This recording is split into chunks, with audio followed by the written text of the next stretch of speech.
안녕하세요.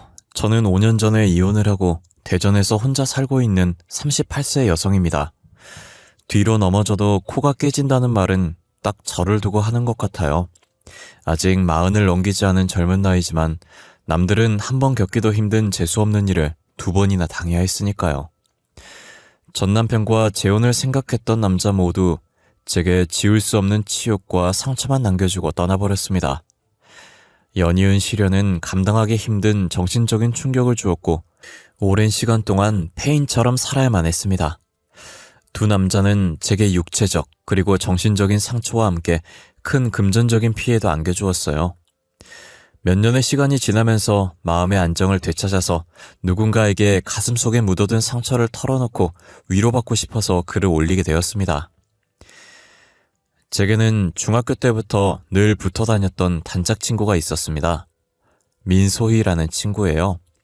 중학교 1학년 때 짝꿍이 되면서 친해졌는데 성격이나 생각하는 게 어쩜 저와 쌍둥이처럼 똑같았어요. 그러니 자연스럽게 친해지게 되었죠.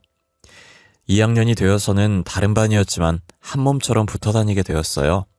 학교도 같이 갔고 학교에서도 쉬는 시간마다 만나서 수다를 떨어댔고 방과 후에는 같이 어울려서 공부도 같이 할 정도였습니다. 집에서 잠을 자는 시간만 제외하고 언제나 제 옆에는 소희가 있었어요. 그런데 학생이라면 피할 수 없는 관문인 시험이 다가오자 저는 걱정이 되었어요. 정혜야, 왜 표정이 어두워? 무슨 일 있어? 다음 주에 중간고사 치잖아. 시험이 없는 세상에서 자유롭게 살고 싶다. 그래서 축 늘어져 있었구나. 걱정 마. 우리 같이 공부하자. 내가 수학은 자신 있으니까 어떻게 공부하면 되는지 가르쳐 줄게. 정말이야? 고마워. 소희는 공부를 잘했어요. 반에서 1, 2등을 다툴 정도였고 전교에서는 10손가락 안에 들 정도였죠. 저는 다른 과목은 그런대로 자신이 있었지만 수학은 완전히 가망이 없는 수포자였어요. 숫자만 보면 머리가 아프고 울렁증이 생겼는데 소희가 도와주겠다고 하니 마음이 놓이고 자신감이 생기더라고요. 그날부터 소희와 저는 학교를 마치면 저희 집으로 와서 같이 공부를 했어요. 학교 수업 시간에 선생님이 하는 설명은 하나도 알아들을 수 없었는데 이상하게 소희가 차근차근 가르쳐주자 수학 문제를 어떻게 풀면 되는지 방법이 보였어요. 그래서 소희는 제 친구이자 훌륭한 과외 선생님이 되었죠. 아유, 소희야, 정말 고맙다. 네 덕분에 우리 정혜가 이번 시험에서 성적이 쑥 올라갔어. 자, 이거 얼마 안 되지만 용돈에 보태 써라. 어머, 감사해요. 이런 거 받으려고 한 거 아닌데. 앞으로도 정혜랑 잘 지내고 자주 놀러 와야 한다. 네, 그렇게 할게요. 엄마도 공부를 잘하고 성격이 밝은 소희를 엄청 예뻐하셨어요. 어떤 때는 딸인 저보다 소희를 더 챙겨서 제가 질투를 할 정도였죠. 저희들은 고등학교도 같은 학교를 다녔지만 3학년이 되어서 대학을 결정해야 할 때가 되었어요. 아무리 취향이나 성격이 비슷하다고 해도 같은 대학 같은 과를 갈 수는 없었으니까요. 소희는 워낙 성적이 좋아서 걱정이 없었지만 제 실력으로는 서울에 있는 4년제 대학을 갈 수 있을지 의문스럽기만 했어요. 정혜야, 너 대학은 어디 갈지 정했어? 아니, 아직이야. 너도 알겠지만 내 실력으로 인서울 대학에 갈 수 있을지 의문이야. 그럼 띵띵대학교에 가는 건 어때? 거기라면 가능할지도 모르겠네. 우리 띵띵대학에 같이 다니자. 뭐? 소희야, 거기는 네 성적보다 한참 미치잖아. 왜 그런 후진대학에 가려고 그래? 어느 대학을 가든 무슨 상관이야. 난 너랑 함께라면 지옥 끝까지 같이 갈 거야. 소희는 같은 대학을 가려고 제 성적에 맞추려고 했어요. 그렇게 우리는 대학까지 같이 다니게 되었습니다. 저희들은 대학에서도 단짝으로 지냈고 동아리 활동도 같이 했어요. 그런데 몇 개월 뒤에 제가 한 남자를 좋아하게 되었어요. 동아리 1년 선배였는데 키도 크고 얼굴도 잘생긴 데다가 취업이 잘 되는 컴퓨터 프로그램 계통의 학과에 다녀서 여학생들에게는 인기 짱이었죠. 저는 그 선배를 마음에 두고 있었지만 감히 대쉬해볼 엄두를 내지 못하고 있었어요. 정혜야, 너 경민 선배 좋아하지? 맞아. 너 어떻게 알았어? 티가 난 거야? 나 티 안 내려고 노력했는데. 야, 우리가 붙어 다닌 지가 벌써 6년이 넘었어. 네 눈빛만 봐도 무슨 생각하는지 훤히 알 수가 있다고. 용기 내서 고백해봐. 나만 좋아하면 뭐하냐? 먼저 고백했다가 차이면 창피해서 학교를 어떻게 다녀? 그럼 내가 다리 놔줄 테니까 잘해봐. 경민 선배 정도면 애인으로는 최고잖아. 그렇게 좋으면 네가 사귀지 왜 나를 경민 선배랑 엮으려고 들어? 무슨 바보 같은 소리야. 네가 경민 선배를 좋아하잖아. 그런데 혼자 속만 태우고 있으니 친구인 내가 나서서 맺어줘야지. 뭐 경민 선배가 마음에 들긴 하지만 나는 적어도 친구의 애인을 가로채는 염치 없는 짓은 안 해. 여자인 제가 먼저 선배에게 고백을 하고 속마음을 털어놓는 건 부끄러워서 망설이고 있었는데 소희가 저희들 사이를 연결해주는 중매쟁이를 자청하고 나섰어요. 소희가 행동을 개시한 지 얼마 뒤에 드디어 경민 선배와 제가 처음으로 데이트를 하게 되었어요. 소희가 네가 나 좋아한다고 그러더라. 사실 나도 정해 너 마음에 두고 있었어. 선배, 그게 정말이야? 내가 사람들 앞에서 말은 잘하는데 정작 좋아하는 여자 앞에서는 꿀먹은 벙어리가 되거든. 그래서 고백을 못하고 있었어. 경민 선배도 저를 좋아하고 있었다는 걸 알게 되자 전 날아갈 것처럼 기뻤어요. 그 말을 들은 소희는 저보다 더 좋아했죠. 내가 발에 땀나도록 노력한 보람이 있네. 첫사랑을 이룬 걸 축하해. 나중에 한턱 단단히 쏴야 한다. 당연하지. 모두 네 덕분이야. 소희의 축하를 받으며 경민 선배와 저는 커플이 되었어요. 저희들이 데이트를 할 때면 늘 소희를 불렀습니다. 아주 가끔씩은 선배와 둘이서 나들이를 가거나 밥을 먹고 영화를 볼 때도 있었지만 소희가 없으면 분위기가 이상해서 제가 먼저 소희를 불러내곤 했죠. 선배와 저는 졸업을 할 때까지 캠퍼스 커플로 지내면서 연애를 하다가 선배가 직장을 구하자 바로 결혼을 했습니다. 저도 직장을 구했는데 아쉽게도 서울이 아니라 대전에 있는 회사에서 일하게 되었어요. 처음에는 서울에서 출퇴근을 했는데 아직 면허가 없었던 저는 대중교통으로 대전까지 출퇴근하는 게 너무 힘들어서 대전에 방을 구했고 남편과는 주말 부부가 되었어요. 금요일 밤이면 서울로 와서 남편과 지내다가 일요일 오후가 되면 대전으로 내려갔어요. 그렇게 3년이 지난 후에야 남편의 행동이 뭔가 이상하다는 걸 알게 되었어요. 여보, 이번 주말에 서울에 올라올 거야? 그럴 거야. 왜? 내가 갑자기 지방으로 출장 갈 일이 생겨가지고 집에 봐도 당신 혼자 지낼 텐데 그냥 대전에 있어. 아, 그렇구나. 알았어. 그럼 다음 주에 갈게. 잘 지내. 사랑해. 나도 사랑해.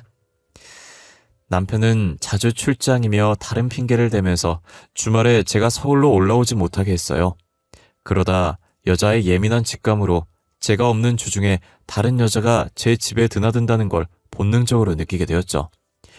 지우려고 해도 지울 수 없는 낯선 여성의 채취를 본능적으로 느낄 수 있었습니다.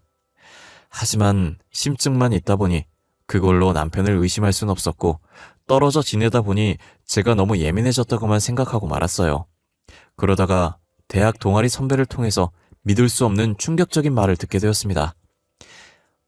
정혜야, 잘 지내지? 언니 어쩐 일이야? 내일 시댁이 대전이잖아. 내일 시댁에 들리는데 시간 되면 얼굴이나 한번 보자. 다음날 대전에 내려온 선배 언니와 오랜만에 회포를 풀면서 이런저런 이야기를 하는데 언니가 망설이더니 남편과 소희에 대한 말을 꺼냈어요. 네 남편은 어때? 잘 지내? 그럼 주말 부부이기도 하고 서로 일하느라 바쁘니까 주말에 만나도 피곤해서 집에서 잠만 자. 소희랑은 자주 연락하니? 소희? 그러고 보니 걔하고 안 본 지도 한참 됐네. 사는 게 뭔지 바쁘다는 핑계로 단짝 친구 생각도 하지도 않고 지냈네. 제 말을 들은 언니는 한참 동안 말이 없다가 입을 열었습니다. 아무래도 네 남편하고 소희 그 기집애랑 뭔가 수상해. 언니, 그게 무슨 말이야? 사실 얼마 전에 친구들이랑 카페에 갔다가 네 남편이랑 소희를 봤거든.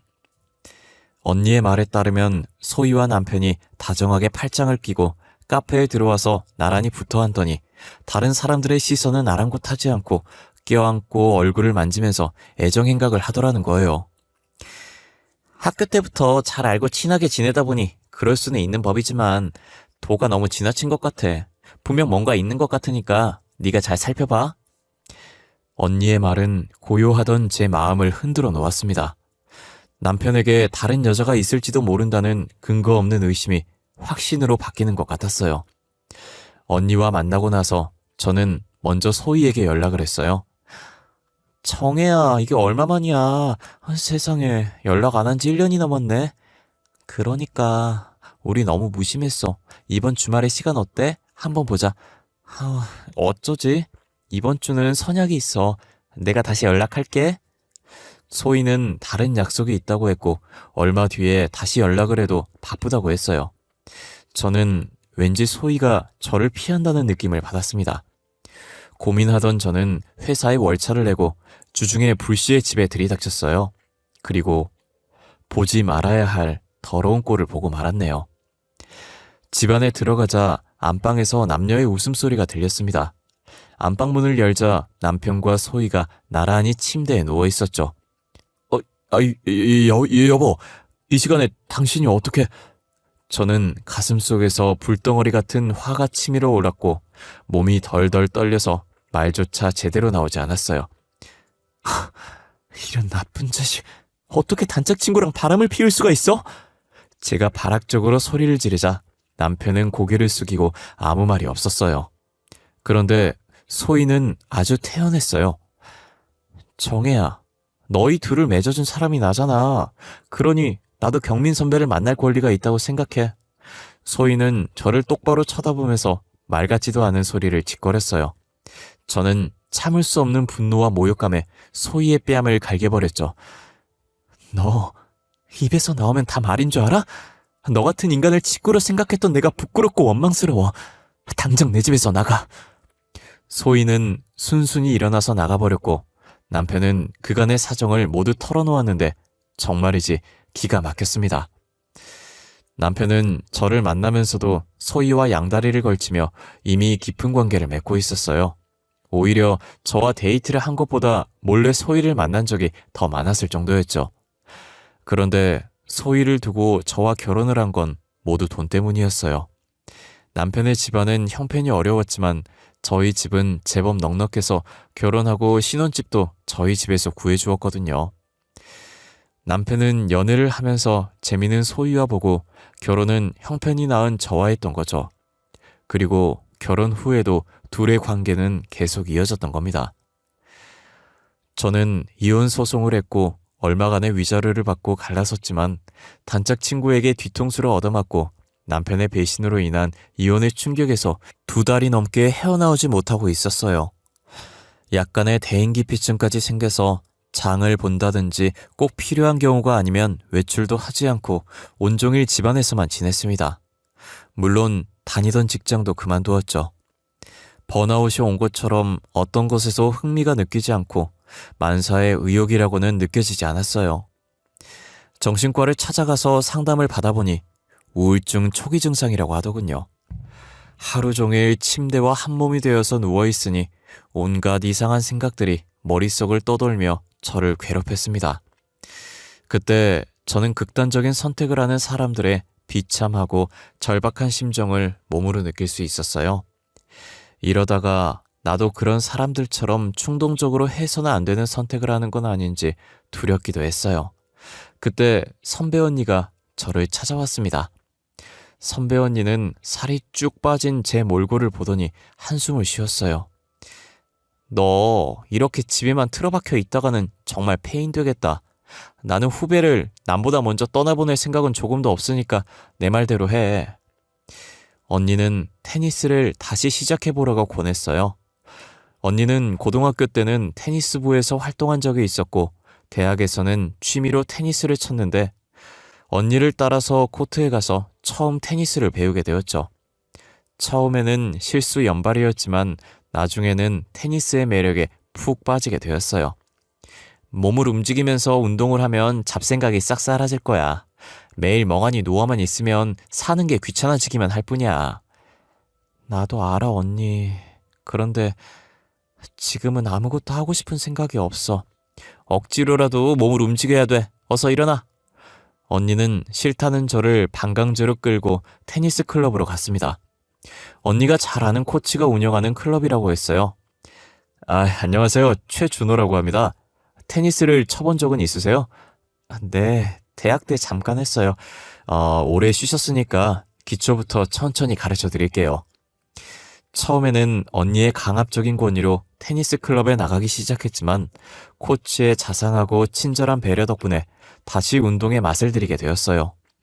공에 집중해서 몸을 움직이다 보면 저를 괴롭히던 잡생각은 흔적도 없이 사라져버렸고 사는 게 재미있고 즐겁다는 걸 알게 되었어요. 몇 달이 지나면서 이혼의 상처는 사라지고 대신 새로운 남자가 제 마음속에 들어왔습니다. 바로 그 코치였어요. 그도 제게 호감을 가지고 있다는 느낌은 들었지만 썸만 타고 있었는데 그의 고백으로 연애를 시작하게 되었어요. 정혜 씨도 저처럼 이혼을 한 아픔이 있다고 들었어요. 상처받은 사람들끼리 다시 한번 시작해보는 건 어때요? 전 진심으로 정혜 씨를 사랑합니다. 그의 진심 어린 고백은 제 마음을 사로잡았고 저희들은 뜨거운 연애를 하게 되었습니다. 그와 같이 있으면 전 남편과 연애를 할 때보다 더 설레이고 가슴이 두근거렸어요. 그가 이혼을 한 이유는 아내가 내연남과 바람이 나서 자기 명의를 도용해서 거액의 대출을 받았기 때문이라고 했죠. 아내와는 갈라섰지만 아내가 받은 대출은 고스란히 자기가 감당해야 하는 처지라고 했습니다. 그것 때문에 아파트와 가진 돈을 전부 날리고 지금은 원룸을 월세로 얻어서 지내고 있다고 했어요. 저처럼 배우자에게 배신을 당한 처참한 과거를 가지고 있다고 생각하니 동병상련이란 말처럼 그에게 더 깊은 애정이 느껴졌어요. 저희들은 둘 다 재혼이니 결혼식 같은 건 생략하고 동거를 시작하기로 했죠. 그런데 신혼집을 장만할 여유가 없으니 우선 급한 대로 제가 사는 빌라에서 동거를 시작하기로 했어요. 그는 천성이 낙천적이고 밝은 성격이라 아무리 힘든 일을 당해도 얼굴을 찌푸리는 일이 없었습니다. 인생사 세옹지마라는 말이 있고 비가 온 뒤에 땅이 굳어지는 법이야. 슬픈 일이 지나면 분명히 좋은 일이 따라오는 거야. 항상 밝은 미소로 희망을 가지고 살아가는 남편의 영향 때문인지 전과는 다르게 세상 모든 일이 긍정적으로 보였어요. 이제 살아갈 힘과 용기를 얻어서 저는 예전에 다녔던 회사에 재취업 신청을 했는데 운이 좋아서 받아들여졌어요. 그런데 대전에는 자리가 없어서 서울 본사에서 근무하라는 지시가 내려왔어요. 이번에도 남편과 주말 부부가 되어야 하는 신세가 되고 말았네요. 남편은 아쉬워하면서도 저와 떨어져 지내는 걸 은근히 좋아하는 것 같았어요. 얼마 후에 휴일이어서 점심 무렵까지 늦잠을 자고 있었는데 초인종 소리에 문을 열어주었어요. 그랬더니 낯선 여성이 활짝 웃으며 서 있는 겁니다. 안녕하세요. 저 어제 맞은편 빌라에 이사 왔어요. 떡이라도 돌리면서 이웃들에게 인사를 드리는 중이에요. 새로 오셨구나. 반가워요. 들어오세요. 그녀는 저와 비슷한 또래로 보였는데 저보다 2살 연상이었어요. 내가 언니네. 그럼 말 놓고 지내도 되겠지? 네? 그러세요. 정혜도 나를 언니라고 생각하고 지내. 낯선 여자의 이름은 정민경이었고 초면에 말을 트고 지내겠다는 그녀가 당돌하게 여겨졌지만 그 여자는 저를 오랫동안 알아왔던 동생처럼 자연스럽게 대하기 시작했어요. 처음에는 부담스럽고 낯설었지만 시간이 지나면서 친해지게 되자 저도 그녀를 언니라고 서스럼없이 부르게 되었어요. 그런데 어느 날 누군가 저를 훔쳐보고 있다는 걸 알게 되었어요. 맞은편 빌라 2층에서 제가 사는 집을 보고 있다는 걸 알게 된 거죠. 창문을 통해서 햇빛에 반사되는 망원 렌즈를 발견하고 말았습니다. 그 집은 민경 언니가 살고 있는 집이었어요. 그렇다면 민경 언니가 저를 훔쳐보고 있다는 말이 되는데 이해할 수가 없었죠. 처음에는 제가 오해를 했다고 생각했지만 그녀가 저를 지켜보는 은밀한 시선을 확실히 느낄 수 있었습니다. 그렇다고 경찰에 신고를 할 수도 없고 언니를 찾아가서 왜 저를 감시하냐고 따지기도 애매한 상황이어서 모른 척하고 지냈는데 우연히 부동산 사장님과 이야기를 하다가 민경 언니가 저를 계획적으로 훔쳐본다는 걸 알 수 있었어요. 공과금 문제로 제가 전세로 사는 빌라의 관리를 맡고 있는 부동산 사장님을 찾아간 적이 있었는데 그때 사장님은 민경 언니가 조건이 더 좋은 다른 집은 놔두고 맞은편 빌라를 고집했다는 말을 해주었어요. 창문을 통해서 한참 동안 밖을 쳐다보더니 그 집으로 들어오겠다는 거야. 내가 더 좋은 집을 보여주겠다고 해도 막무가내로 싫다고 하더라고. 부동산 사장님이 대수롭지 않게 흘린 말이 제게는 확신을 주었어요. 그리고 몇 달 뒤에 저는 민경 언니가 저희 집 우편함을 뒤지는 걸 목격했습니다. 언니, 뭐 하는 짓이에요? 왜 남의 집 우편함을 뒤져요? 아니, 그게 아무것도 아니야. 언니는 마치 도둑질을 하다가 들킨 사람처럼 화들짝 놀래서 도망을 쳤어요. 더 이상한 건 다음날 언니를 찾아가서 왜 저를 감시하고 있는지 따져 물었어요. 그랬더니 언니는 딱 정색을 하면서 부인했어요. 정혜야, 내가 널 감시한다고? 네가 신경이 예민해서 뭔가 오해하는 모양인데 난 그런 적 없어. 기가 막혔지만 언니가 아니라고 딱 잡아떼니 증거도 없이 더는 따질 수 없었어요. 그 뒤로 전 언니를 멀리하면서 지내게 되었어요. 그런데 며칠 후에 민경 언니가 집으로 찾아와서 믿기 힘들 정도로 소름 끼치는 이야기를 들려주었어요. 너 최준우란 인간하고 동거하고 있지? 네, 맞아요. 당장 그 자식하고 헤어져. 네? 아니, 언니가 뭔데 함부로 그런 말을 해요? 내가 그 인간 전처야. 언니의 말에 저는 놀라서 입이 딱 벌어졌는데 다음 말이 더 충격적이었어요. 그 자식 완전히 사기꾼이야. 그 자식이 무슨 짓을 꾸미는지 알아내려고 네 집을 쭉 지켜봐왔어. 이대로 가면 너도 꼼짝없이 그 자식한테 당하고 말아. 그러니 정신 똑바로 차려. 정신 놓고 있다가 나처럼 그 자식한테 전 재산 다 털리고 쪽박 차는 수가 있어. 자, 이거 봐. 언니는 제게 여러 장의 사진들을 보여주었는데 사진 속에는 남편과 낯선 여자가 방 안에서 뒤엉켜 있는 낯뜨거운 모습들이 들어있었어요. 그 인간 주특기가 마누라 없을 때 내 연녀를 집에 끌어들여 바람을 피우는 거야. 네가 없을 때마다 그 자식은 내 연녀와 네 집에서 놀아났어. 나도 그렇게 당했다고. 언니는 직장인 테니스 동호회에서 만나서 친해져 결혼을 하게 되었다고 했어요. 워낙 여자한테 잘해주는 호감형이라 쉽게 애정을 느껴서 결혼을 했는데 나중에 알고 보니 타고난 바람둥이였다고 해요. 언니가 시댁에 가거나 회사 일로 며칠씩 출장을 갈 때면 어김없이 내 연녀를 집에 끌어들여서 더러운 짓거리를 해왔다는 거죠. 그리고 결정적으로 그 자식은 내 뒤통수를 치고 도망쳤어. 꼬리가 길면 밟힌다고 언니가 그의 불륜을 알아차리자 그는 아파트를 담보로 1억의 대출을 받아서 사라졌다는 겁니다. 처음 신혼집을 구할 때 반반씩 부담해서 아파트를 샀고 공동 명의로 하겠다고 약속을 했지만 그는 몰래 아파트를 자기 명의로 해버렸던 거예요.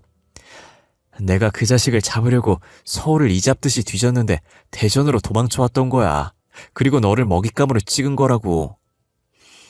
언니는 그를 찾는 걸 포기하고 지내다가 서울이 싫어져서 사촌 언니가 사는 대전으로 이사를 하려고 여러 군데의 집을 알아보고 있었는데 우연히 들린 이 동네에서 제가 그와 같이 있는 걸 보게 되었다고 하더라고요.